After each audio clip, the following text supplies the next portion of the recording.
Assalamualaikum warahmatullahi wabarakatuh. Hai semuanya, perkenalkan nama saya Dewi Prihartini. NIM saya 3720200024. Sekarang saya sedang menjalani studi di Universitas Muhammadiyah Palembang pada program studi Bahasa Inggris. Video yang saya buat ini untuk memenuhi tugas pada mata kuliah Pendidikan Kewarganegaraan yang dibimbing oleh Pak Wendy Anugrah Octavian, SPD, MPD. Kali ini saya akan membahas tentang sistem pemerintahan di Indonesia. Karena sebagai mahasiswi dan sebagai warga negara yang baik, kita itu harus mengenal sistem pemerintahan di negara kita sendiri. Sesuai dengan pembukaan Undang-Undang Dasar 1945 bahwa kemerdekaan negara Indonesia itu tercantum dalam pembukaan Undang-Undang Dasar 1945 dan berdasarkan kedaulatan rakyat. Berdasarkan Undang-Undang Dasar 1945 pasal 1 ayat 1, negara Indonesia adalah negara kesatuan yang berbentuk republik. Jadi, bisa kita simpulkan bahwa negara kita itu, negara Indonesia berbentuk kesatuan dan bentuk pemerintahannya adalah republik. Negara Indonesia adalah negara demokrasi, yaitu negara yang berkedaulatan rakyat. Selain bentuk negara kesatuan dan bentuk pemerintahan republik, Presiden Republik Indonesia juga memegang kekuasaan sebagai kepala negara dan kepala pemerintahan. Pernyataan ini itu tercantum dalam Undang-Undang Dasar Negara Republik Indonesia pasal 4 ayat 1 yang berbunyi, Presiden Republik Indonesia memegang kekuasaan pemerintahan menurut Undang-Undang Dasar. Jadi, berdasarkan undang-undang tersebut, negara kita, Republik Indonesia, menganut sistem pemerintahan presidensial. Nah, kita tahu kan pemerintahan kita itu menganut sistem pemerintahan presidensial. Untuk lebih rincinya, kita harus mengetahui dulu apa arti sistem pemerintahan. Selanjutnya, pengertian sistem pemerintahan. Sistem pemerintahan berasal dari dua kata, sistem dan pemerintahan. Nah, sistem berasal dari bahasa Inggris system, yang artinya tatanan, aturan atau susunan.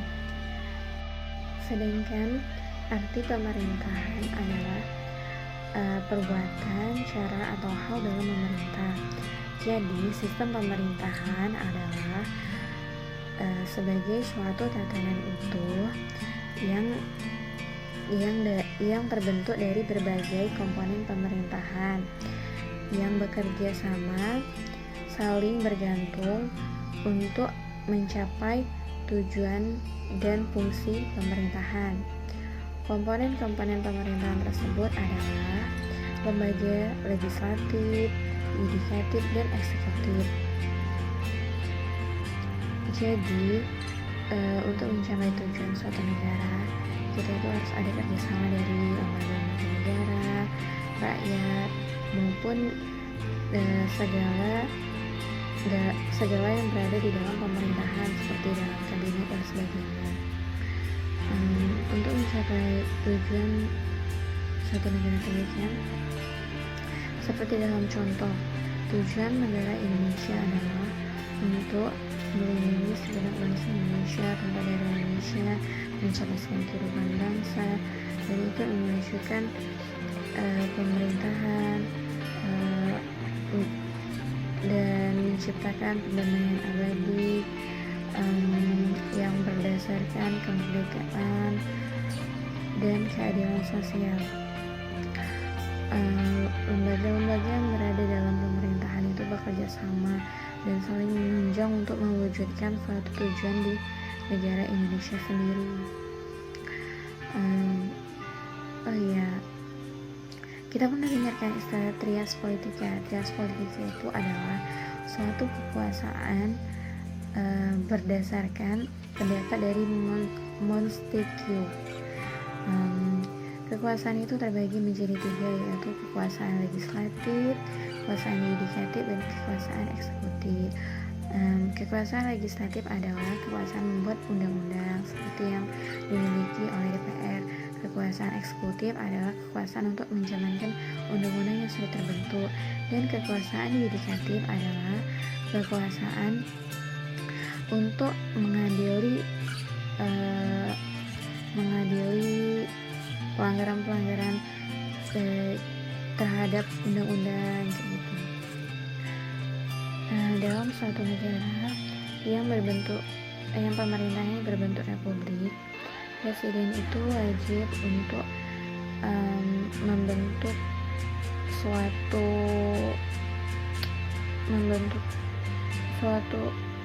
departemen gitu, membentuk suatu departemen untuk melaksanakan undang-undang, seperti departemen itu dipimpin oleh menteri-menteri. Nah, para menteri kemudian membentuk suatu kabinet untuk bekerja sama dalam melaksanakan undang-undang. Nah, di sini kita akan mengenal 2 macam kabinet, yaitu kabinet berdasarkan sistem parlementer, dan kedua, kabinet berdasarkan sistem presidensial. Pertama itu kabinet sistem parlementer. Kabinet sistem parlementer itu adalah kabinet yang dibentuk berdasarkan suara-suara dari para parlemen. Contohnya kayak di negara, contohnya itu ada 2 sebenarnya, kabinet koalisi dan kabinet partai. Nah, kabinet koalisi seperti kabinet yang diterapkan pada pemerintahan kita, contohnya pada masa jabatan presiden kita Bapak Joko Widodo pada periode sebelumnya, yang membentuk kabinet kerja. Nah, itu termasuk dalam kabinet koalisi. Dan yang kedua adalah kabinet partai. Kabinet partai itu seperti itu dipilih dari partai, contohnya saja DPR atau DPRD gitu. Nah, selanjutnya adalah kabinet presidensial. Kabinet presidensial adalah kabinet yang dibentuk oleh presiden dan dibubarkan juga oleh presiden. Jadi yang menerapkan kabinet presidensial itu adalah Amerika Serikat dan negara kita sendiri, Indonesia. Seperti yang saya bilang tadi, contoh dari kabinet kerja adalah contoh dari kabinet koalisi. Nah, sebenarnya juga kabinet kerja itu adalah perwujudan dari kabinet presidensial. Selanjutnya kita akan mengenal lebih dalam tentang sistem pemerintahan. Nah, sistem pemerintahan itu ada 2 ya, sistem pemerintahan presidensial dan sistem pemerintahan parlementer. Sistem pemerintahan parlementer disebut parlementer apabila lembaga eksekutif itu di bawah pengawasan langsung oleh lembaga legislatif. Jadi kerjanya lembaga eksekutif itu diawasin benar sama lembaga legislatif. Nah, sedangkan sistem pemerintahan presidensial, lembaga eksekutif di luar pengawasan dari lembaga legislatif, kayak kita jadi bekerja sendiri-sendiri kita, bertanggung jawab atas tugasnya masing-masing, karena semuanya itu kan dilaporkan kepada presiden. Ciri-ciri sistem pemerintahan parlementer adalah: pertama, badan legislatifnya itu dipilih melalui pemilihan umum, dipilih oleh rakyat. Kedua, anggota parlemennya itu terdiri dari orang-orang partai. Ketiga, pemerintahan atau kabinetnya itu terdiri dari para menteri dan perdana menterinya sebagai pemimpin kabinet. Keempat, kabinet bertanggung jawab penuh kepada parlemen. Terus kelima, kepala negara tidak sekaligus sebagai kepala pemerintah. Contoh negara yang menganut sistem pemerintahan parlementer adalah negara Inggris, seperti yang kita pelajari atau yang pernah kita pelajari. Negara Inggris disebut Mother of Parliaments, ibu dari parlementer, kayak gitu. Ratu Inggris juga dia itu sebagai kepala pemerintah dan sebagai kepala negara, tapi tidak sebagai kepala pemerintah. Jadi kepala pemerintahnya itu beda lagi. Nah, selanjutnya ciri-ciri sistem pemerintahan presidensial. Ciri-ciri di presidensial ini sangat bertolak belakang dengan ciri-ciri pada parlementer. Kayak pertama, penyelenggara negara berada di tangan presiden. Jadi presiden itu sebagai kepala negara dan kepala pemerintah. Contohnya ada dua, seperti pada negara kita, Bapak Presiden Joko Widodo itu sebagai kepala negara dan sebagai kepala pemerintah. Jadi dia itu mengatur pemerintahan sekaligus, kayak gitu. Dan contoh keduanya seperti Joe Biden, kayak gitu. Dia sebagai kepala negara dan kepala pemerintah pada negara Amerika Serikat. Kedua, kabinet dibentuk oleh presiden, sedangkan pada parlementer kabinet dibentuk oleh para parlemen. Yang ketiga, presiden tidak bertanggung jawab kepada parlemen. Yang keempat, presiden tidak membubarkan parlemen seperti dalam sistem parlementer. Sistem parlementer, presidennya bisa membubarkan parlemennya. Terus kelima, parlemen memiliki kekuasaan legislatif dan sebagai lembaga perwakilan rakyat seperti DPR. Nah, yang kelima, presiden tidak berada di bawah pengawasan parlemen, berbeda dengan parlementer. Kalau pada sistem parlementer, presidennya diawasi oleh para parlemen. Nah, itulah sih perbedaan antara sistem pemerintahan presidensial dan sistem pemerintahan parlementer. Selanjutnya kita lebih membahas detail tentang sistem pemerintahan di Indonesia ya. Jadi sistem pemerintahan di Indonesia itu seperti yang kita udah bahas tadi, menganut sistem pemerintahan presidensial. Nah, kita itu sebenarnya sudah dari dulu menganut sistem tersebut, sebelum undang-undang di amandemen maupun setelah di amandemen sampai dengan sekarang ini. Nah, sistem pemerintahan presidensial itu tertuang dalam konstitusi negara kita, yaitu Undang-Undang Dasar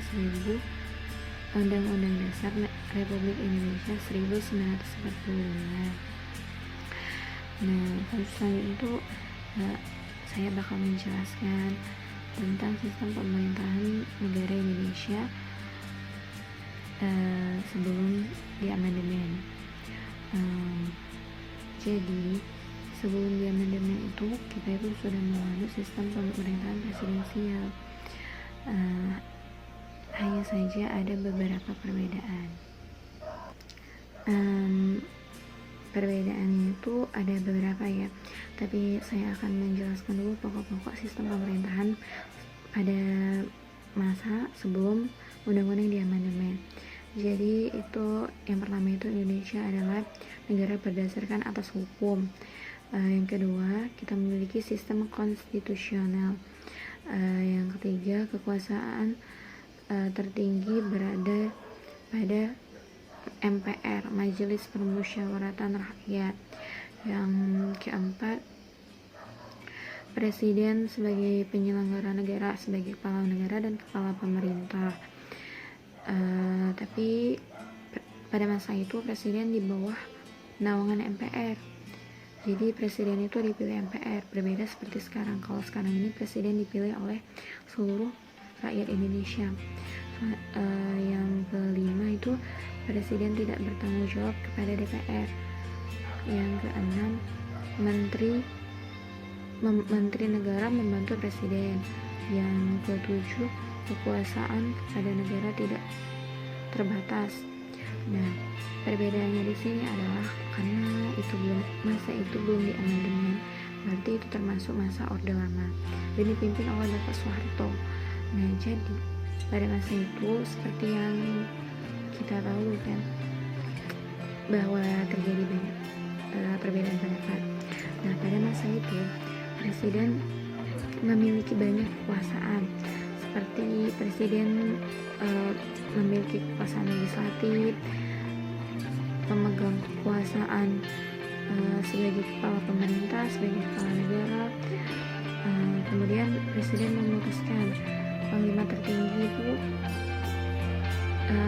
presiden sebagai panglima tertinggi dalam kemiliteran, presiden sebagai pemegang kekuasaan yang mengangkat dan melantik para menteri, terus utusan daerah atau golongan seperti pada DPR, DPRD, DPD dan sebagainya. Presiden sebagai pemegang kekuasaan yang mengangkat para menteri dan pejabat negara. Presiden memegang kekuasaan menyatakan perang. Jadi pada masa itu presiden semuanya itu presiden yang memutuskan. Kalau sekarang itu kan para menteri sudah bertanggung jawab pada tugas-tugasnya. Terus pada masa sistem pemerintahan presidensial sebelum diamandemen itu terjadi banyak batasan-batasan yaitu seperti kurangnya sih, tidak ada kebebasan berpendapat dan lainnya. Selanjutnya, sistem pemerintahan Indonesia menganut sistem pemerintahan presidensial. Dengan demikian, kekuasaan pemerintahan diselenggarakan oleh lembaga kepresidenan yang dipimpin oleh seorang presiden terpilih. Seorang presiden terpilih dipilih oleh rakyat.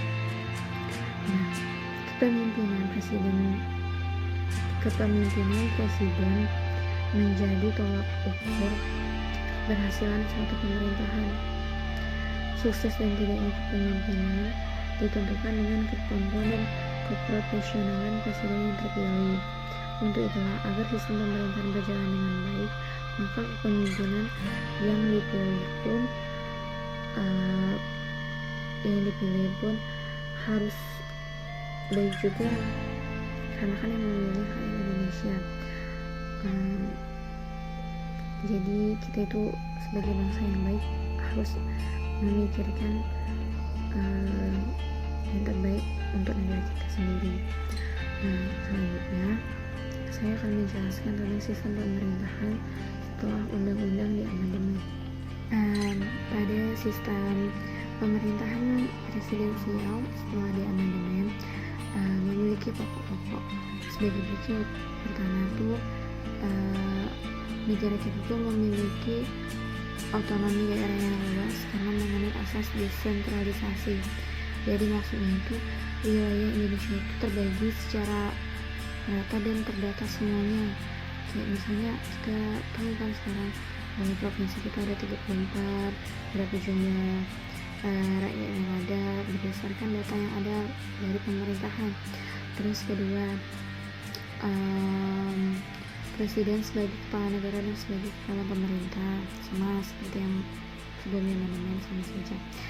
Terus kabinet atau menteri diangkat oleh presiden. Ketiga, kabinet terdiri dari 3 bagian, yaitu MPR, DPR, dan DPD. Para anggotanya kan dipilih oleh rakyat. MPR tidak berwenang memilih presiden dan wakil presiden, berbeda pada sebelum diamandemen. Kalau sebelum diamandemen, MPR yang memilih presiden. Selanjutnya, selain lembaga DPRD provinsi atau DPRD kabupaten, DPRD memiliki kekuasaan legislatif dan kekuasaan mengawasi jalannya pemerintahan. Sedangkan DPRD memiliki kekuasaan legislatif di daerah. Jadi DPRD memiliki kekuasaan untuk membuat undang-undang berdasarkan yang aspirasi yang ada di daerah. Selanjutnya, kekuasaan yudikatif dijalankan oleh Mahkamah Agung. Jadi Mahkamah Agung itu mengadili para pelanggar Undang-Undang Dasar negara kita. Jadi kesimpulannya adalah sistem pemerintahan yang dianut oleh negara kita adalah sistem pemerintahan presidensial. Rinciannya, sistem pemerintahan presidensial yaitu memiliki pokok-pokok. Pertama, presiden sebagai kepala negara. Kedua, presiden sebagai kepala pemerintah. Ketiga, presiden mengangkat para menteri sebagai kabinet yang selanjutnya bertanggung jawab kepada presiden. Yang ketiga, presiden dipilih yang keempat, presiden dipilih secara langsung oleh rakyat dan tidak bertanggung jawab kepada DPR. Yang kelima, meskipun presiden tidak bertanggung jawab kepada DPR, tetapi DPR memiliki kekuasaan untuk mengawasi jalannya pemerintahan. Presiden dapat diberhentikan oleh MPR atas usulan DPR berdasarkan mosi tidak percaya, yaitu suatu mosi tidak percaya itu seperti pernyataan para DPR yang tidak mempercayai atas sistem atas pemerintahan yang dijalankan oleh presiden.